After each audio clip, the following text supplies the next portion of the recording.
Before the lesson starts, have a walk around and get used to the controls.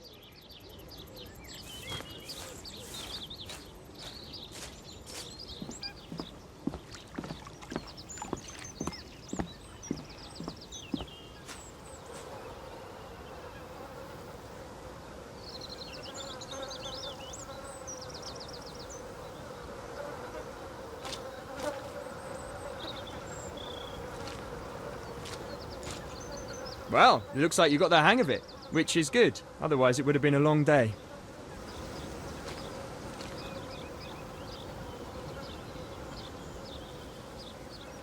We've got a number of pegs on this lake for you to set up your gear. You should be able to spot a peg by looking for a sign like this. For now, let's claim this peg and get your gear ready for fishing.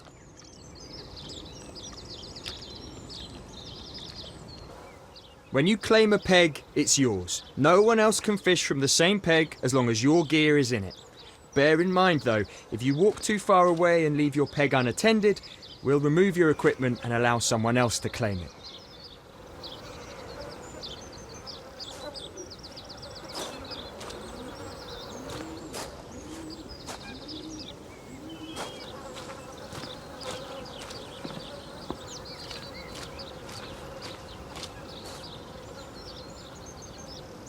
Okay, it's time to talk about your fishing tackle. Your rig and bait are just two of the tools in your arsenal to catch fish. Choosing the right rig and bait combination is essential to catching carp. When you're holding a rod, you can change your rig and bait by simply opening your inventory and choosing new ones.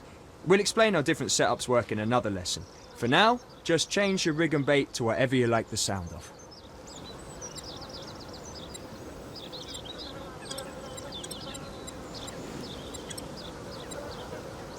Close your inventory when you're happy with the tackle options you've chosen. Right, you've claimed your peg and you've got your end tackle set up. Next, I'm going to talk you through how you cast in Dovetail Games Fishing. Start off by walking up to the front of the peg. When you're near the edge of the water, you should be able to open the bail arm, hold the line, and get into a casting position.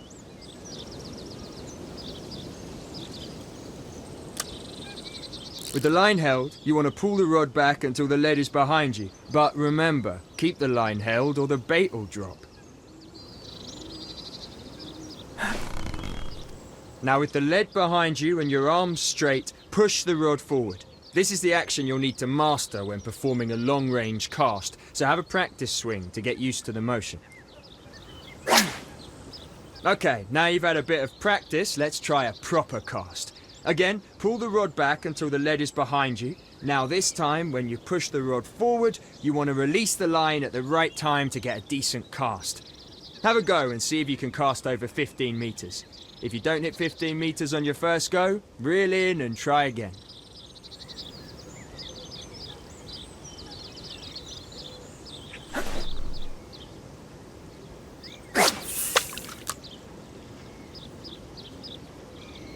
You can gauge the bed type by feeling the vibration through the rod when the bait hits the lake bed.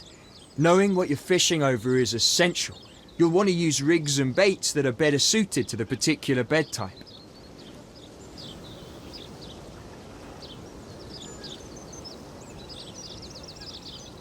Unfortunately, the fish aren't biting at the moment, so let's reel it in and call it a day.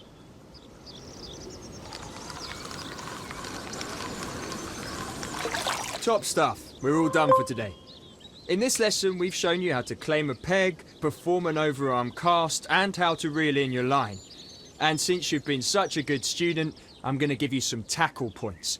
You can use these to unlock new gear in the tackle shop, which you'll find on the main menu. On top of that, you've also managed to bag yourself some experience points. Experience points, otherwise known as XP, represent how much experience you have as an angler. The more you gain, the more challenges will be available to you. And that's the absolute basics of Dovetail Games Fishing. Good job today. I look forward to seeing you on the bank sometime.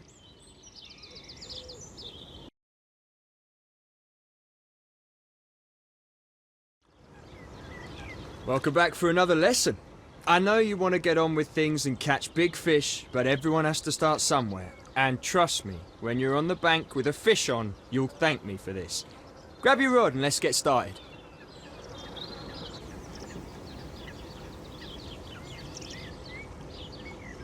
Just like before, head for a peg and unload your gear.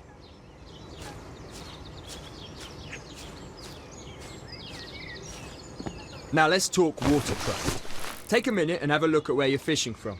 You can see there's a decent margin on the opposite side of the lake, with some overhanging trees and some reeds. An ideal place for a carp to hang out. Almost anyone can cast a rod out and wait for the occasional fish, but it requires skill and technique to catch big fish consistently. That's where watercraft comes into play. One element of watercraft is looking for the visual cues. Keep an eye out for splashing, shows, and small feeding bubbles. These all indicate that there are fish in the area, and this is where you need to be targeting. Now, it looks like there's a lot of weed over there. That'll make things harder. Weed is a fish's dream and an angler's nightmare. If you're using a bottom bait and you cast into weed, your bait will be hidden and the fish won't find it easily. It can also tangle your line and help the fish escape your hook. So, when fishing over a weed bed, try using something that sits above it. A chod rig would do the job. Don't worry if you don't have one, you can just use mine for now. But I want it back at the end of the lesson. When you're ready, cast out to the weeds on the far bank. Don't worry if you don't hit them first time, just reel in and try again. Although try not to do that too often or you might spook the fish.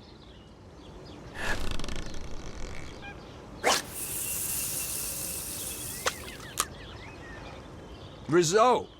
I'm gonna get a bit technical with you now, so pay attention. Your line is attached to a reel on your rod, and all reels are fitted with an adjustable drag system. The drag system is what sets how much resistance there is for the fish to pull line out from the reel. So if you set it to its lowest setting, the fish will pull the line out easily and swim further away. But if you set the drag system to its maximum, the fish won't be able to pull line from the reel at all. It's locked up and the fish is going nowhere. Let's put that into practice. Try increasing the drag on the reel to 90%.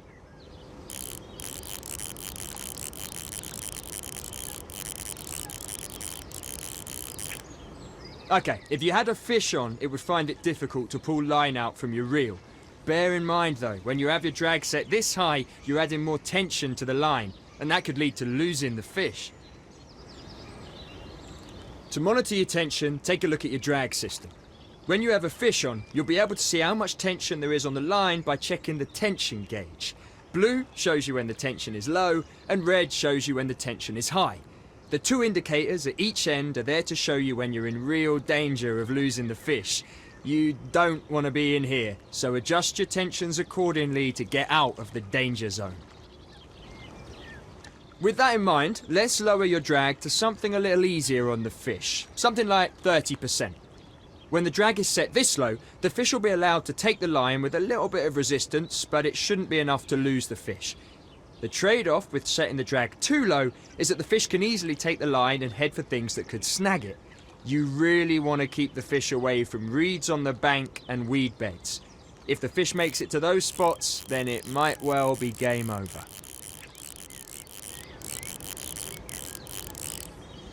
Now, if you're lucky enough to have a fish on and you're reeling it in, my advice is to keep an eye on the fish's movements and what's around it. Constantly check the tension to make sure you have enough to reel in the fish, but not too much that it escapes.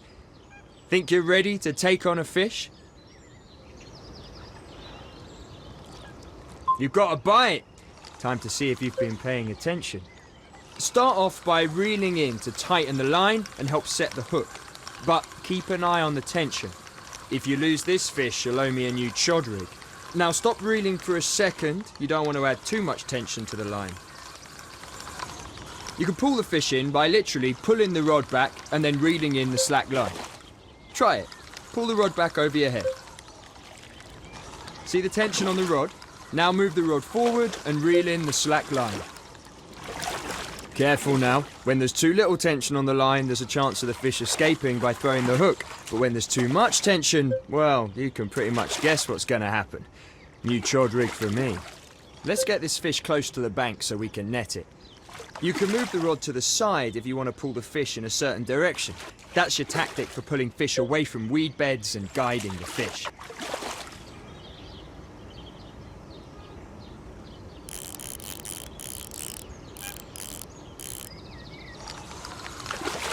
quality stuff. You're almost ready to net this fish. Just reel it in a little closer. Don't forget to pull the rod back and reel in the slack line to bring the fish in properly. Here we go, make or break time. It's time to net the fish. Start off by picking up the net. Check it out! You've caught yourself a beautiful common carp. You've also bagged yourself some experience and tackle points. Let's get this little fella back in the water and we'll call it a day. And that's it. In this lesson we've covered how to reel in a fish, how to manage your tension, and you've even bagged yourself a quality common carp. Nice one. Thanks for listening, and I look forward to seeing you on the bank sometime. Right, here we are again. Now this time I'm going to teach you a pretty advanced technique for catching fish. Don't worry about setting your gear up on a peg, because this time we're going stalking. Stalking is a term anglers use when they're hunting for fish close to the bank. Now, why would you do this? Well, getting a bite in the middle of the lake and playing the fish is exciting stuff, but imagine seeing the fish on the margin, eating your bait right in front of you before it belts off and you're in action. That's the very essence of stalking. It's close quarters combat fishing. Now, let's get stuck in and see if we can get a bite. One of the best things about stalking for fish is that you aren't restricted to your peg. You're free to walk around the lake, look for fish, and cast out to the optimum location. Give it a go. Walk up to the edge of the lake and cast out.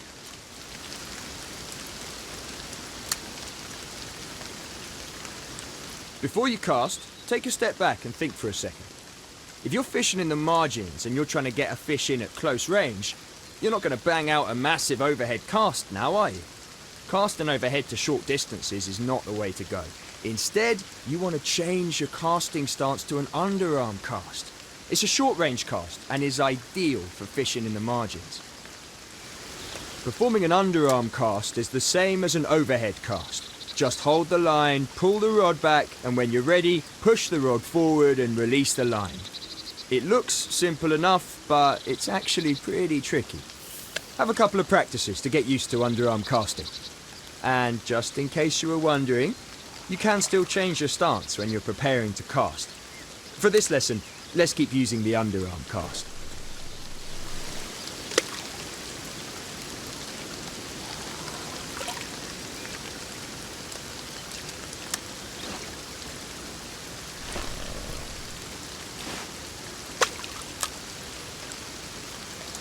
Oh, hold on, I've spotted some fish over there. Quick, reel in and shift it over there before they spook. Remember, when you're fishing in the margins, you want to keep an eye on the water and see if you can spot the fish in the lake. When you see a fish, you know instantly that you want to be casting your line in that area if you want a chance of getting a bite. Look, right there. Can you see them? I'm guessing there's a few doubles over there. Quick, cast your line out and hopefully one of them will take it.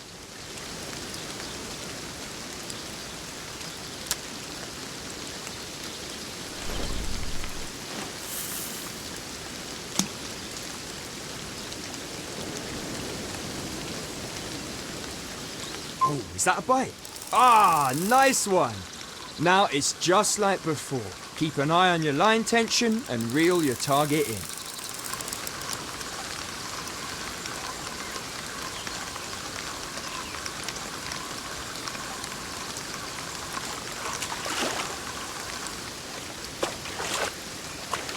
Check that one out. And it looks like you picked yourself up some more experience and tackle points. We're not ending it here, though. Let's put this one back and see if you can catch another. You're on your own this time. I've taught you everything I can about stalking fish, so let's see if you can use those skills and catch one for yourself.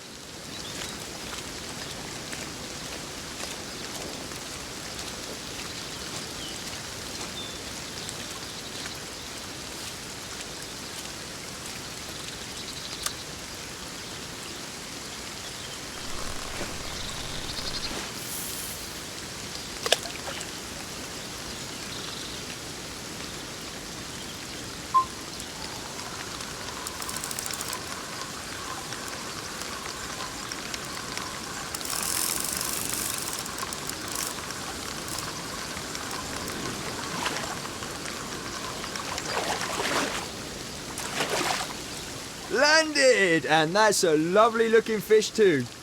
Shame it isn't a massive one, but catching these lovely looking carp is still great fun.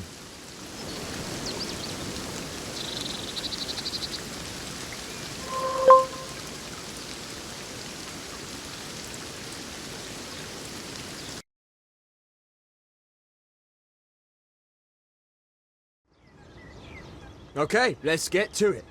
Baiting with a spod is the topic of this next lesson. It's a great tool to help get the fish feeding. Let's start off with the basic principle of baiting. In case you didn't know, baiting is a term anglers use when they drop free bait in an area for the fish to eat. Now, why would any angler give away his bait if there isn't a hook on it? Well, it's kind of like opening a free all-you-can-eat buffet for fish. They can't resist it. Now, just think about having a well-placed hook in the middle of that feeding frenzy. Chances are you're gonna get a bite in the middle of all that mayhem. And that's baiting in a nutshell. Let's give it a try.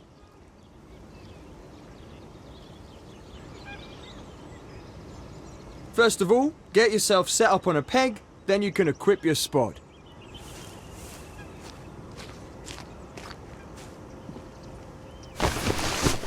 Good. Now, take a look at your selection of rods. You should be able to see that you now have a spod available. Just select the spod and you'll switch to it. It's that easy. Now, let me explain what a spod is. That rocket-shaped thing on the end of your rod is the spod. It's loaded with bait, and each time you cast and it lands in the water, it's dropping its payload.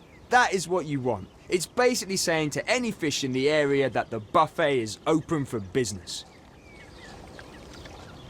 Give it a try. Cast the spod like you'd cast a normal rod. Try aiming it somewhere in the middle of the lake.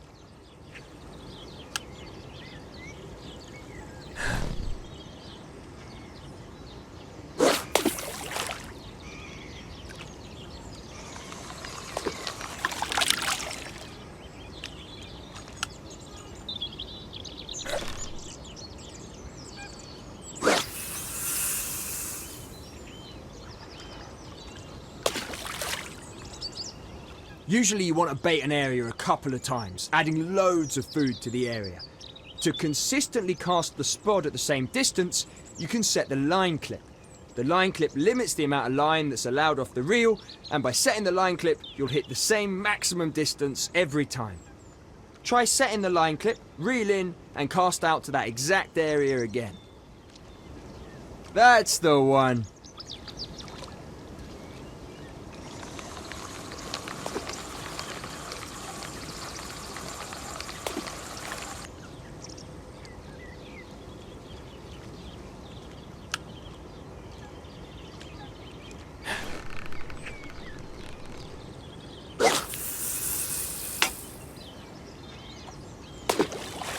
To unclip, simply unset the clip when the spod is in the water. Job done. Now, let's switch to a hook bait and get it out there before the frenzy begins. Okay, now for the difficult bit. You need to cast your line out to the baited area without the line clip. I'm going to teach you a little technique that should help you to do that. What you want to do is set yourself up to cast as far as you can, but when you release the cast, hold the line again to slow it down. This will slow the speed of the line coming off the spool and should help you to guide the rig to the same spot as your baited area. Give it a try. Do a powerful overhead cast, and as you release the line, hold the line again to slow it down.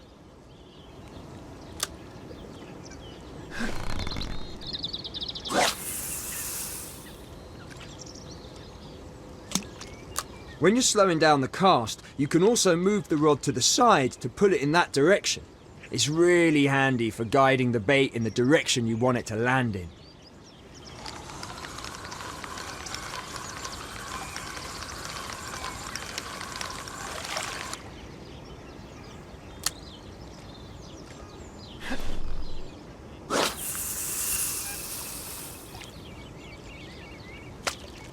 Get in! You landed that perfectly in the mix.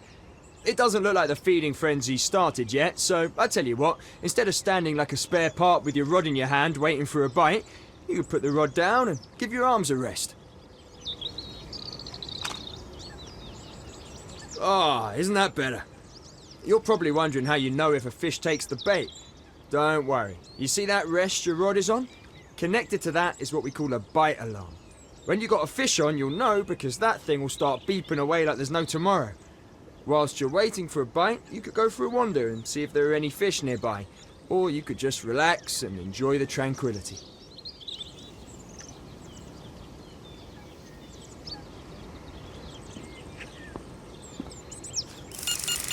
Hey, there you go. Quick, get to your rod and pick it up before the fish runs off with it. Go on now, you got this. Reel that fish in.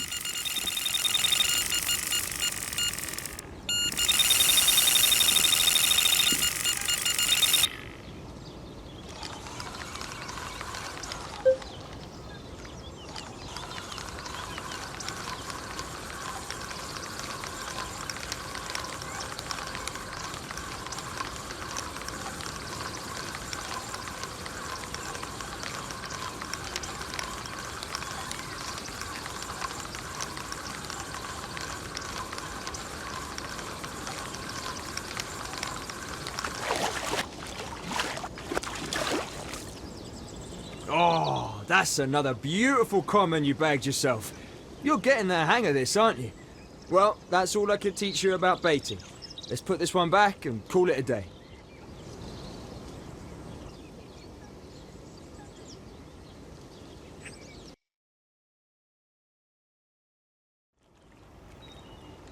You're in for a special masterclass session today. I'm going to be showing you my own preferred method of carp fishing, and that's a 3-rod setup. This is the most commonly used technique for carp fishing because 3 rods out in the water increases your chances of getting a bite. So, let's get cracking. If you're going to fish with 2 or 3 rods simultaneously, you're going to need to fish from a peg, but you also need a few other things to get started. But for this lesson, you can just use my spare gear. Now, go and set yourself up on a peg.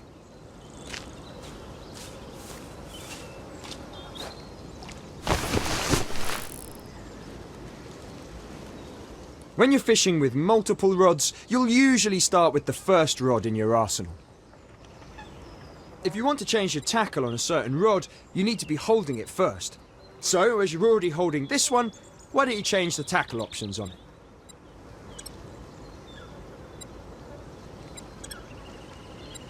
A little tip. I've cast around... Right, when you're ready, cast out and find the silk bed.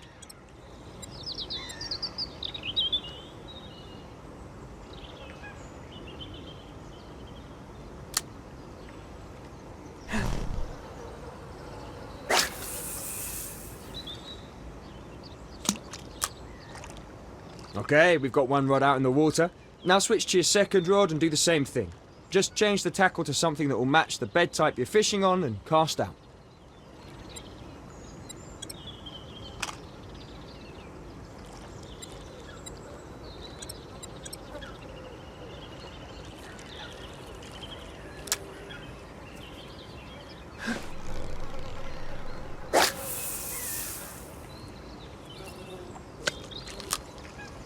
Top stuff. We've got 2 rods out there now. Switch to your third rod, and this time we're not gonna cast out just yet. Instead, have a wander over there with that rod.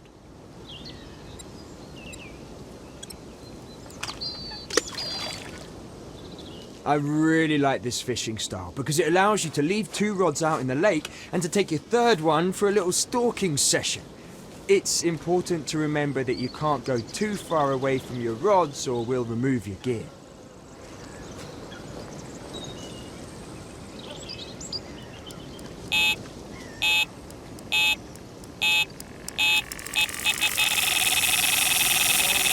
Oh, wait a minute. Did you hear that? Quick, get back to your rod. You've got a bite.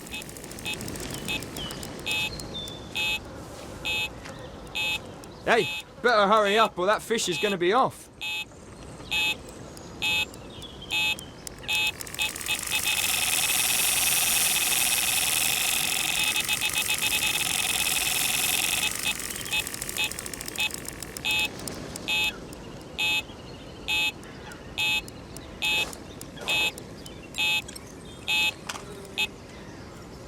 Yes! Fish on! Reel that one in.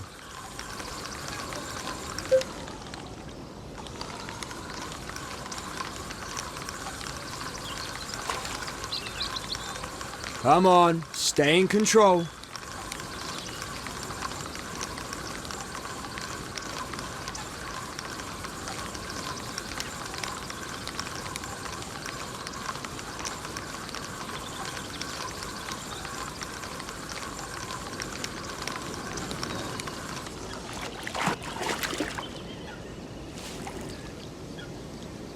There you go. How about that one then to end the session? Looks like you've got yourself a lovely looking common there. It just goes to show you that the more rods you have out there, the more chance you have of catching a fish. So, let's slip this one back and call it a day. Quality session, well done. In this lesson, I've shown you how you can fish with 3 rods at the same time, and I've also given you a nice little stalking tactic you can add to your game as well. Thanks, good job. I look forward to seeing you on the bank.